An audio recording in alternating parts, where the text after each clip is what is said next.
right, this is the NRW with the NEW. We've got a new Netflix series called The Edge of Democracy, and it sounds like this might be a art imitating life type of thing. Oh, and how rude of me. I did not introduce my awesome friends here. They're looking at me with judgment. Yeah. We've got to my right, we've got Dalek Sec, Mr. Tech himself. Exterminate. Dalek Sec and Tech.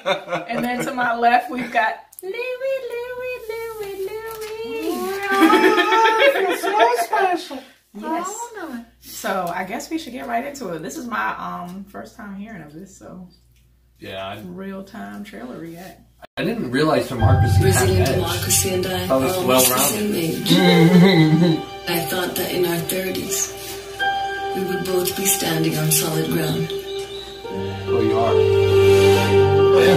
For the first time voting in the historical election. I was 19 when Lula got elected. Brazil? I remember the excitement.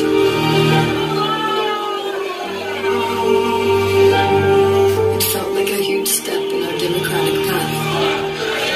20 million people leaving poverty. Unemployment reached the lowest number in history. And Brazil rises as a major player on the world stage. Right. To succeed him, he chooses Dilma Rousseff, who becomes our first female president. Todos nós seríamos julgados pela história. It felt like a change of symbols.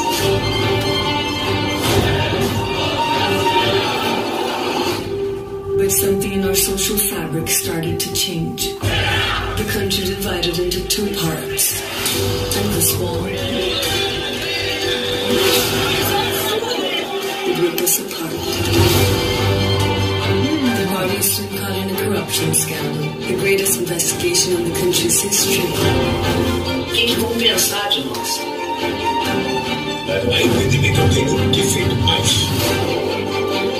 Crimes include fraud, slavery, even homicide. One president impeached, another in prison. Our democracy is crumbling. Estou cada dia mais frio perante a opinião pública.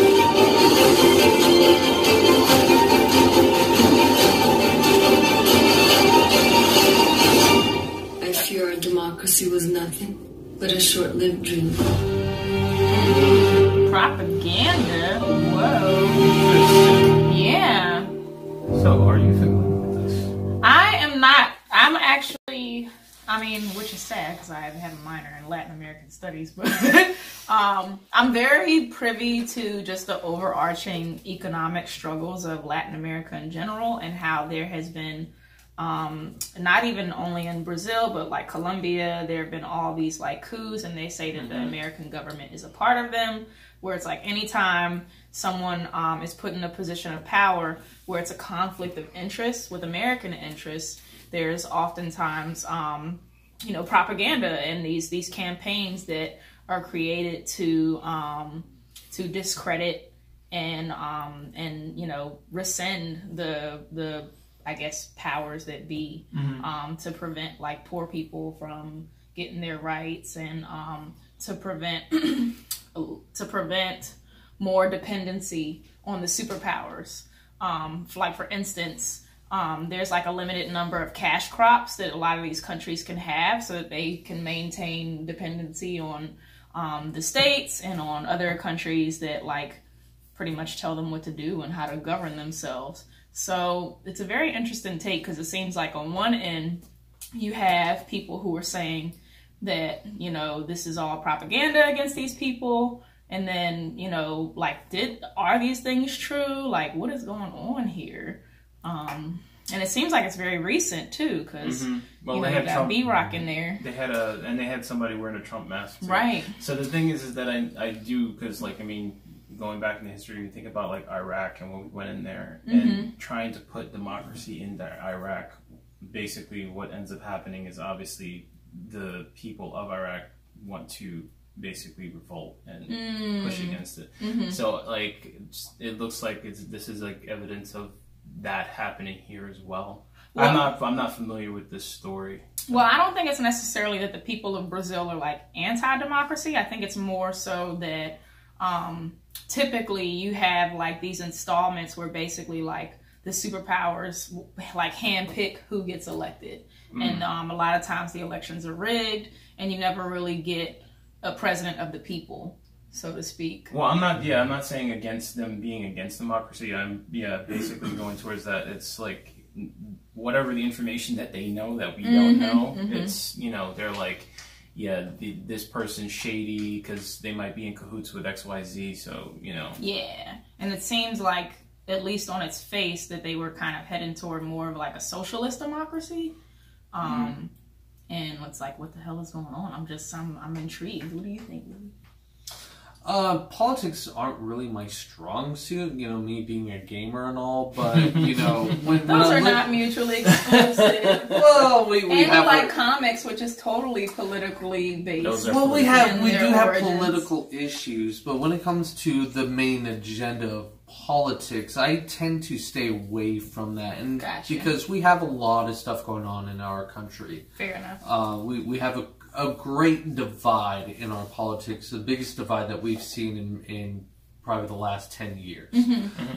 So kind of seeing something like this and to really see an outside look of politics always intrigues me because I already know what's going on at home, but what's going on elsewhere. Right, you know? Right. And when we're able to see kind of the political strife or the conspiracies that are going on, you know, showing like Brazil and something else with Russia, and you also saw the Trump mask.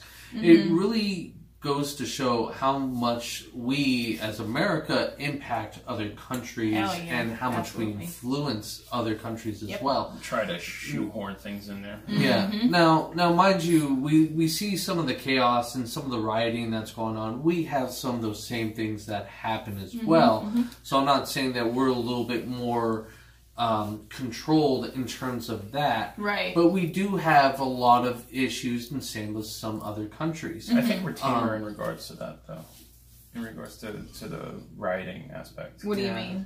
I mean, well, it seems like and it occurs in a lot of the other places, like when it happened with Egypt, when they would do like large portions of the country just had an uprising, you know. When these things happen, it's like not like here. It's very isolated areas and in certain situations, and it dies down. You know, like you know, we have like the protests that happened on Occupy Wall Street many years ago. Things like that happened in those little closed off areas. The police went in there, took them out, and you know, after that, you don't hear about it anymore. Like issues like this, once they go, like you hear about, you know, them really fighting back the police, and you know, maybe they have shootouts and other things like that. So it's a little bit different in the way that you know, different countries handle, you know. But I think we also like their politics in other countries. Like we see political great stories like this, you know, in massive quantities. Like look at the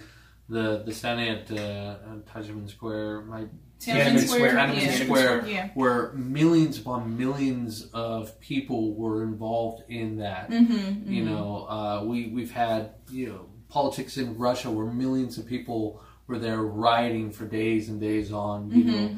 And when we have riots here, it's usually a couple thousand that are involved in this. So in that aspect, there is a very big difference between our culture as Americans and how we like to have our voice be heard compared to many other countries of the world and how they handle a lot of their political differences.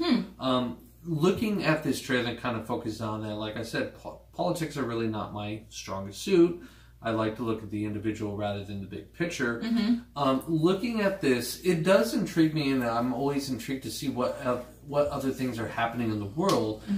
What I found very interesting about this trailer is the symbolism that they showed at the very end, which could be a landmark showing, but they showed two buildings in representation of the Twin Towers. And that was very, very interesting symbolism, either purposely put in there to show the oncoming destruction or a sense of foreboding of what's going to happen with this political entry. But it's a very interesting shot to put in there to represent kind of what's going on in Brazil, but also hint at possible ties to the United States and everything crumbling down. Yes. I thought that was a very unique shot and a very daring one as well, but well placed to catch audiences. People can really catch that type of symbolism. Yeah. And to your point about the like differences in terms of like numbers, I think that there are a lot of economic conditions, and in some cases there's a lot of conditions in terms of like the racial demographics, where like Russia, for instance, is much more of a monolith of people, so they have more in common and less walls that they have to break down. Brazil and America and the United States are very unique in the fact that they're like very diverse, and Brazil is actually probably more diverse than the United States. But what separates those two is you have I believe it's the favelas or the favelas. Which are you know, massive communities of people who are like dirt poor. It's like a shanty town. Yeah, exactly. Yeah. Whereas in the United States you have the concept of the working poor. So you have people who want to like protest, but they're working 2-3 jobs. They don't have the energy, the time, and then oftentimes when they do protest, especially like when you look at things like Black Lives Matter, they would lose their jobs. So like all these different countries have different ways in which they contain these movements. For instance, even in Brazil, there have been like several Afro-Brazilians who have like shown up dead, you know, who were like intricate in the movement. And we've actually seen the same thing with Flint. Several of the major proponents in that movement trying to get clean water in Flint, people have like died under mysterious conditions. So yeah, I do think that we are like foreshadowing of the ties to to the United States. Great catastrophe that you know, and I always hate to bring about a very truthful thing when we look at politics, or just even us as Americans, you know, in great moments of conflict and civil strife that we have with each other, it always takes a great catastrophe to help bring everybody back together. For a moment. Absolutely. And unfortunately. the last time that happened was the bombing of the 12 Towers. Unfortunately is that, and it's just kind of the realization of, you know, when there's so much strife, that is the one unique thing that can help bring people together and to set aside their differences, to come together to fix a certain problem or to fight against a common enemy. Right, and it's kind of sad because even in that instance, it's like we lumped all Muslims into like, oh, you're terrorists, so you like saw an increase of But yeah. So are you gonna fist this thing? What are we gonna do? Yeah, we should. All right. So just to give you the context, thumbs up means we're definitely gonna check it out. Thumbs to the side means on the fence, and then thumbs down is hell to the no. So on the count of 3, 1, 2, 3. Thumbs up. Yep. I think it's really refreshing. Yeah. And it's already out on Netflix now. What? From Beyond the Wall, we have a message. I'm gonna add it to my list. I'm gonna watch it actually as soon as I get a chance. Yeah. All right. So that's it, man. The edge of democracy. Here we are, as my line sister would say. Go to the Republic. Off we go.